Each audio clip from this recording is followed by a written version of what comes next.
भक्तों, कृष्ण जन्माष्टमी के दिन यह सब्जी भूलकर भी मत बनाना। जिस घर में बनाई और खाई जाती है यह सब्जी, उस घर में हमेशा ही कंगाली और दरिद्रता बनी रहती है। साथ ही जानें जन्माष्टमी के दिन ऐसा क्या खाना चाहिए जिससे कि आपके जीवन में जगत के पालनहार भगवान श्री कृष्ण जी की कृपा बनी रहे और माता लक्ष्मी जी की कृपा प्राप्त हो जाए। भक्तों, श्री कृष्ण का जन्मोत्सव भाद्रपद मास के कृष्ण पक्ष की अष्टमी तिथि को रोहिणी नक्षत्र में आधी रात को मनाया जाता है।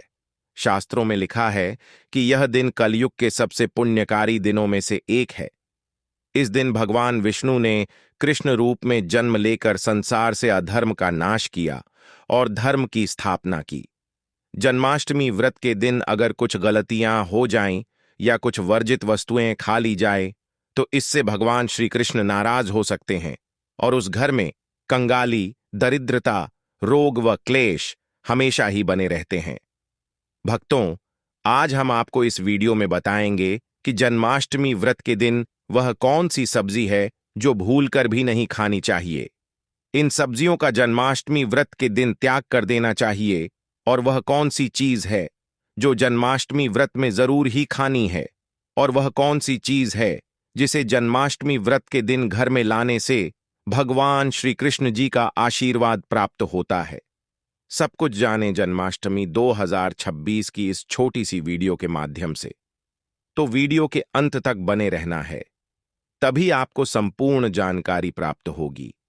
इससे पहले आप लोगों को हम बता दें कि इस बार जन्माष्टमी कब मनाई जाएगी और भगवान श्री कृष्ण को प्रसन्न करने के लिए पूजा कैसे करनी है।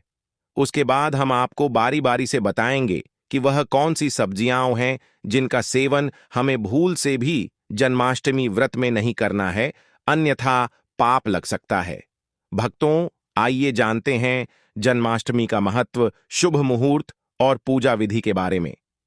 कृष्ण जन्माष्टमी व्रत तिथि हिंदू पंचांग के अनुसार जन्माष्टमी अष्टमी तिथि पर मनाई जाती है। वर्ष 2026 में यह 4 सितंबर रात 11:57 से आरंभ होकर 4 सितंबर रात 12:43 समाप्त होगी। आधिकारिक अवकाश और उत्सव अधिकांश जगह इसे 4 सितंबर 2026 को मनाया जाएगा। यह दिन सार्वजनिक अवकाश भी हो सकता है।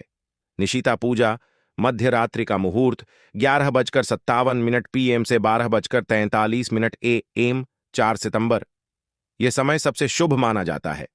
उपवास विधि: श्रद्धालु व्रत के दिन 4 से 5 सितंबर की रात उपवास रखते हैं। फलाहार या एक हल्का भोजन लिया जा सकता है। कुछ लोग केवल एक बार भोजन करते हैं। संकल्प एवं पारण: व्रत का संकल्प सुबह किया जाता है और पारण तिथि के अनुसार पूर्वाह्न 9:34 बजे के बाद या लोकाचार अनुसार मध्य रात्रि निशीथ पूजा के बाद किया जा सकता है। भगवान श्री कृष्ण को भोग में क्या चढ़ाएं? पंचामृत, दूध, दही, घी, चीनी, मधु से अभिषेक, तुलसी के पत्ते, मक्खन, माखन, दही, फल, पकवान जैसे पंजरी, लड्डू, कणिकाएं, नए वस्त्र, गहने, चंदन, फूल, दीपक और पुष्पांजलि भी अर्पण में शामिल होते हैं। जन्माष्टमी पर पूजा विधि घर पर कैसे करें? संपूर्ण घर की सफाई करें और पूजा स्थान को सजाएं। रंगोली, तुलसी, फूल आदि से बाल गोपाल की प्रतिमा या चित्र को झूले या पालने में सजाकर अभिषेक करें। पंचामृत से स्नान कराएं, फिर वस्त्र, गहने, मोती, माखन, फल इत्यादि अर्पित करें। निशीथ पूजा 11:57 PM से 12:43 AM तक भक्तिभाव से करें। पूजा, आरती, भजन, मंत्र जप जैसे एयुएम देवकी नंदनाय विद्महे वासुदेवाय धीमहि तन्नः कृष्णः प्रचोदयात्, हरे कृष्ण कृष्ण कृष्ण हरे हरे जैसे मंत्रों का उच्चारण करें। भजन और कथा, भगवद गीता, भागवतम का पाठ, रासलीला प्रस्तुतियां यथासंभव आयोजित करें। जन्माष्टमी के महत्व की बात करें तो भगवान कृष्ण का अवतार पाप व अधर्म की वृद्धि पर धर्म की पुनः स्थापना के लिए विष्णु ने द्वापर युग में कृष्ण रूप में लिया। भक्ति, प्रेम और आत्मज्ञान राधा कृष्ण की लीला प्रेम और भक्ति का आदर्श स्वरूप है। गीता का ज्ञान नीति और अनुग्रह प्रदान करता है। अधर्मी पर धर्म की विजय, जैसे कंस का वध, वैसे ही धर्म की जीत का प्रतीक है। चलिए अब हम जान लेते हैं उन सब्जियों के बारे में जिन्हें जन्माष्टमी व्रत के पहले ही त्याग कर देना चाहिए। जन्माष्टमी का दिन, वह दिन जब आधी रात को माखन चुराने वाले, मुरली बजाने वाले, गोपियों के मनमोहन हमारे प्यारे लल्ला कान्हा का जन्म हुआ था। इस दिन हर घर में भजन कीर्तन, झांकियां और मंदिरों में घंटा घड़ियाल की गूंज होती है। लेकिन मैं आपको एक ऐसी बात बताने जा रहा हूं जिसे अगर आपने ध्यान से सुन लिया तो आपके घर का भाग्य बदल सकता है, और अगर अनसुना कर दिया तो मेहनत करने के बाद भी घर में बरकत नहीं रहेगी। एक बुजुर्ग की चेतावनी। गांव के बुजुर्ग कहते हैं, बेटा, व्रत में सिर्फ पेट भरना जरूरी नहीं है, आत्मा को भी पवित्र रखना जरूरी है, और यह पवित्रता आती है सात्विक भोजन से। लेकिन कुछ लोग जाने अनजाने में ऐसे पदार्थ खा लेते हैं जो भगवान को नहीं भाते, और फिर जीवन में धीरे धीरे कंगाली और अशांति का माहौल बन जाता है। तो भूल कर भी इन सब्जियों का सेवन न करें। तो चलिए जान लेते हैं कौन सी सब्जियां हैं जिनका सेवन बल्कि घर में कहीं से कहीं तक देखना तक नहीं चाहिए। जन्माष्टमी के दिन नंबर 1, प्याज और लहसुन। तब आप सोचेंगे कि प्याज लहसुन में क्या बुराई है। भाइयों बहनों, शास्त्रों में इसे तामसिक बताया गया है। तामसिक मतलब ऐसा भोजन जो मन में गुस्सा, आलस्य और वासनाएं बढ़ाता है। जन्माष्टमी के दिन जब हमें शांत मन से कृष्ण भक्ति में लीन होना है, तो अगर हम प्याज लहसुन खा लेंगे तो मन भक्ति से हटकर चिड़चिड़ापन और सुस्ती में लग जाएगा। मान्यता है कि व्रत में प्याज लहसुन का सेवन करने से भगवान श्री कृष्ण की कृपा घटती है और घर में दरिद्रता का वास हो सकता है। नंबर 2, बैंगन। कहते हैं, बैंगन चाहे कितना भी स्वादिष्ट बना लो, व्रत के दिन इसे हाथ भी मत लगाना। गांव में बैंगन को नीच सब्जी भी कहा जाता है। यह तमोगुण से भरी मानी जाती है और कई जगह बैंगन को रोग फैलाने वाला भी मानते हैं।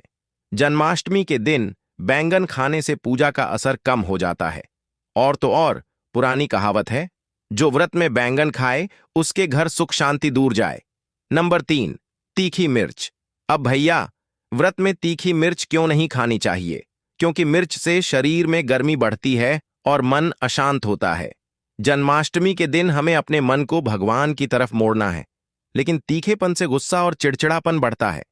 इसलिए बुजुर्ग कहते हैं, व्रत के दिन मिर्च मसाले हल्के रखो ताकि मन शांत रहे और भक्ति में डूबा रहे। नंबर 4, पत्ता गोभी और फूल गोभी। यह सुनकर आपको अजीब लगेगा, लेकिन पत्ता गोभी और फूल गोभी को जन्माष्टमी व्रत में वर्जित माना जाता है, क्योंकि इन सब्जियों में कीटाणु और छोटे कीड़े, अंडे ज्यादा होते हैं जो दिखते नहीं लेकिन होते हैं। व्रत में तो हमें शुद्ध पवित्र भोजन चाहिए और यह सब्जियां अशुद्ध मानी जाती हैं। कहते हैं इनका सेवन करने से पूजा में अड़चन आती है। नंबर 5, मसूर दाल, छोला, राजमा। व्रत में भारी और पचने में कठिन दालें नहीं खानी चाहिए। मसूर दाल, छोला, राजमा, यह सब तामसिक मानी जाती हैं। इनसे शरीर में भारीपन आता है और भक्ति की ऊर्जा कम हो जाती है। तो यह थीं वे सब्जियां जो हमें जन्माष्टमी व्रत पर भूल कर भी नहीं खानी है। जन्माष्टमी का व्रत केवल भूखे रहने का नाम नहीं है, यह आत्मा को शुद्ध करने का एक मौका है। इसलिए इस दिन प्याज, लहसुन, बैंगन, तीखी मिर्च, पत्ता गोभी, फूल गोभी, मसूर, राजमा, छोला जैसी चीजों से दूर रहो। व्रत में सिर्फ सात्विक भोजन, फल, दूध, सूखे मेवे, सेंधा नमक वाली हल्की सब्जियां ही भगवान को भाती हैं। गांव की कहावत याद रखो, व्रत में जो शुद्ध खाए उसका जीवन भी शुद्ध हो जाए। तो इस जन्माष्टमी लल्ला के जन्मदिन पर अपने घर में केवल पवित्र भोजन ही बनाओ, ताकि भगवान कृष्ण की कृपा बरसे और घर में कभी कंगाली का नाम न आए। दोस्तों, शास्त्रों के अनुसार जन्माष्टमी को सभी तिथियों में सर्वश्रेष्ठ कहा जाता है, क्योंकि इस दिन भगवान श्री कृष्ण और माता लक्ष्मी जी की पूजा करने से व्यक्ति को सभी भौतिक सुख सुविधाओं की प्राप्ति होती है एवं सभी प्रकार के रोग, कष्ट, दुख और दरिद्रता से सदा के लिए मुक्ति मिलती है।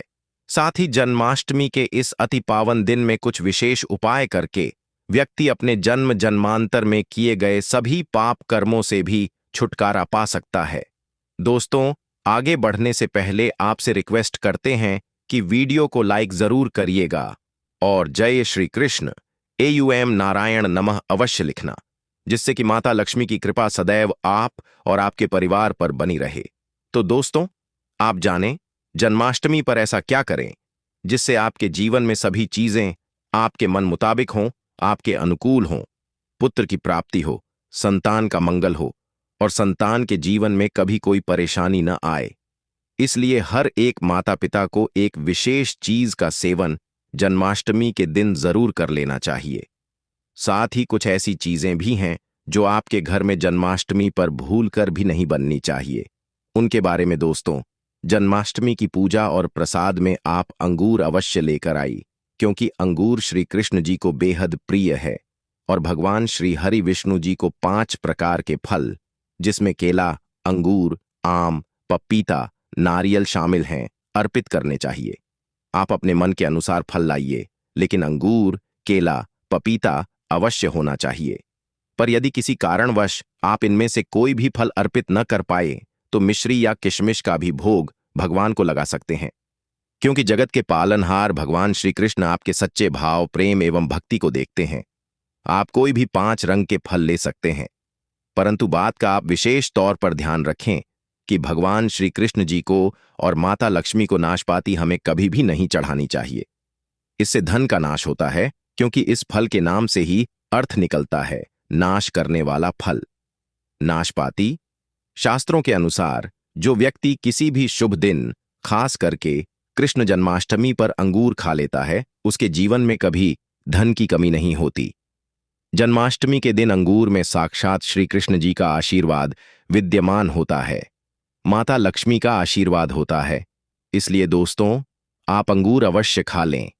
साथ ही साथ श्री हरि विष्णु जी को जन्माष्टमी पर गन्ना अवश्य अर्पित करें। यह बहुत ही शुभ और मंगलकारी माना जाता है। पर यदि आपको इस समय गन्ना न मिले तो आप गुड़ और चने की दाल का भोग भी भगवान श्री हरि विष्णु को अर्पित कर सकते हैं। साथ ही साथ यदि गन्ना अथवा गुड़ इस दिन आप खा लेते हैं तो आपके जीवन में कभी भी धन की कमी हो ही नहीं सकती। जन्माष्टमी के दिन माता लक्ष्मी को 5 रंग की मिठाइयां अवश्य अर्पित करें। साथ ही इस दिन श्री कृष्ण जी को मखाने जरूर चढ़ाने चाहिए। जिस तरह मां लक्ष्मी की उत्पत्ति समुद्र से हुई थी, उसी तरह मखाने की उत्पत्ति भी जल से हुई थी। मखाने भी कमल के पौधे से मिलते हैं। धर्मशास्त्रों के अनुसार कमल के फूल और मखाने को बहुत ही शुभ माना जाता है।